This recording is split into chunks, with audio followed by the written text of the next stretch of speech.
မြန်မာနိုင်ငံကိုကူညီပံ့ပိုးရန်နဲ့မြန်မာပြည်သူများနဲ့တသားတည်းရှိရန်လို့ဆိုတဲ့ editor ဘော်ကိုတင်ပြပေးသွားမှာဖြစ်ပါတယ်ရှင်။မလ28ရက်နေ့မှာဖြစ်ပွားခဲ့တဲ့မန္တလေးငရင်ကြီးလှုပ်ခတ်မှုကြောင့်မြန်မာပြည်သူများတိမ့်နေချီက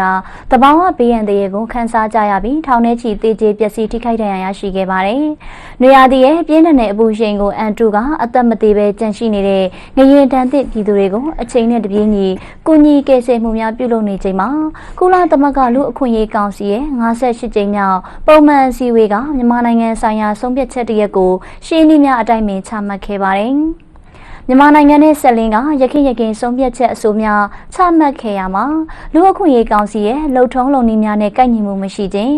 အငင်းပွားပွဲအချက်အလက်များခိုင်လုံမှုမရှိတဲ့အချက်အလက်များအပေါ်အခြေခံကဆုံးဖြတ်ချက်ချမှတ်ခြင်းတို့ကိုပြုမှုခဲ့ကြပြီးမြန်မာနိုင်ငံနဲ့ပတ်သက်ပြီးတော့နိုင်ငံရေးထိုးနှက်တိုက်ခိုက်ရန်ရည်ရွယ်တဲ့ဆွေးနွေးမှုတွေကိုတောက်လျှောက်ပြုလုပ်ခဲ့ကြတာပဲဖြစ်ပါတယ်။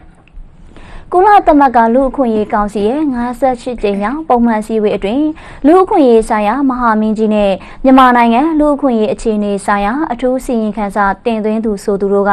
မြန်မာနိုင်ငံဆိုင်ရာစီရင်ခံစာများအပေါ်အနှစ်သာရကင်းတဲ့အပြန်အလှန်ဆွေးနွေးမှုတွေကိုမတ်လ3ရက်နေ့ကနေ20ရက်နေ့တို့မှာပြုလုပ်ခဲ့ကြပါတယ်။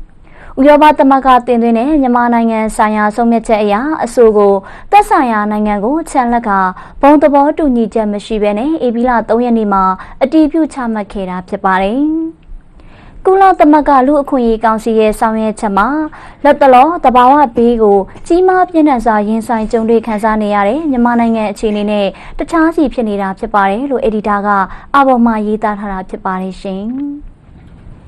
ဟုတ်ကဲ့ပါမိုင် editor ပေါ်မှာကျန်ရှိနေတဲ့အကြောင်းအရာကိုဆက်လက်မျှဝေတင်ပြပေးပါအောင်ရှင်။ဟုတ်ကဲ့ဆက်လက်ပြီးတော့မျှဝေပေးတော့မှာဖြစ်ပါတယ်ရှင်။လူအခွင့်အရေးနဲ့ဆက်လက်ပြီးတော့ကမ္ဘာပေါ်မှာဝေဖန်ထောက်ပြစရာနိုင်ငံတွေရှိနေပေမဲ့လူအခွင့်အရေးကောင်စီမှာစံနှုန်းနှမျိုးရှိနေရဲ့လားမြန်မာနိုင်ငံဒေသဘေးဒုက္ခကက်ဆိုးကြောက်နေချိန်မှာတော့မရှောင်မင်းနဲ့ပြစ်တင်ဝေဖန်တာတွေကိုအကြောင်းထက်ဆက်ပြီးရင်ဆိုင်နေရတာဟာဝမ်းနည်းစရာဖြစ်ပါတယ်။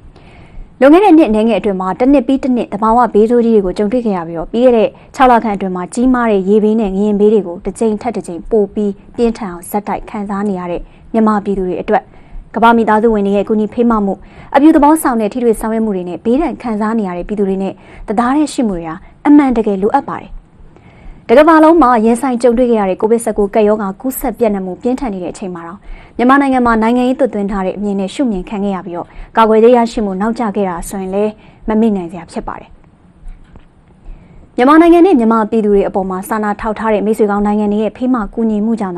ကိုဗစ်-19ကာကွယ်ဆေးကိုမြန်မာပြည်သူတွေအချိန်မီထိုးနှံခွင့်ရရှိခဲ့တာပါ။အခုလဲအင်အားလွန်ပြင်းထန်တဲ့မြင်ငင်ဘေးဒဏ်ကိုမိမိတို့နိုင်ငံကြုံတွေ့နေရတဲ့အချိန်မှာနိုင်ပိုင်းအတွင်းကူညီမှုစာနာထောက်ထားမှုတသားတည်းတူရှိမှုတွေကိုပြသခဲ့တာအဲ့ဒီမိတ်ဆွေကောင်းနိုင်ငံတွေပဲဖြစ်ပါတယ်။မြန်မာနိုင်ငံသူနိုင်ငံသားတွေလူအခွင့်အရေးပိုရရှိဖို့မြန်မာနိုင်ငံရဲ့လူအခွင့်အရေးအခြေအနေမြင့်တင်ရေးလို့ဆိုပြီးဆယ်စုနှစ်တွေချီပြီးတော့အချိန်ကုန်ငွေကုန်အကျိုးမဲ့ဆောင်ရွက်မှုတွေမြန်မာနိုင်ငံပေါ်မှာဖိအားပေးကြိုးပမ်းမှုတွေအပေါ်မှာပြန်ပြီးသုံးသပ်ဖို့လိုနေပါပြီ။တဘာဝဘေးရန်တွေကြောင့်အခက်အခဲတွေကိုကြုံတွေ့နေရတဲ့နိုင်ငံနဲ့ပြည်သူတွေအတွက်လိုအပ်တာဟာတဘာဝဘေးတုံ့ပြန်ရေးကြိုးပမ်းဆောင်ရွက်မှုတွေအပေါ်မှာကူညီပံ့ပိုးမှုပြုလုပ်ဖို့ပဲဖြစ်ပြီးတော့ဝေဖန်ပြစ်တင်မှုမဟုတ်ပါကြောင်းလူရေးသားထားတဲ့ဒီကနေ့ထုတ်မြန်မာလင်းသတင်းစာရဲ့အိဒါအာဘော်ကိုရွေးချယ်ပြီးတက်ဆက်ပေးလိုက်ရပါတယ်ရှင်။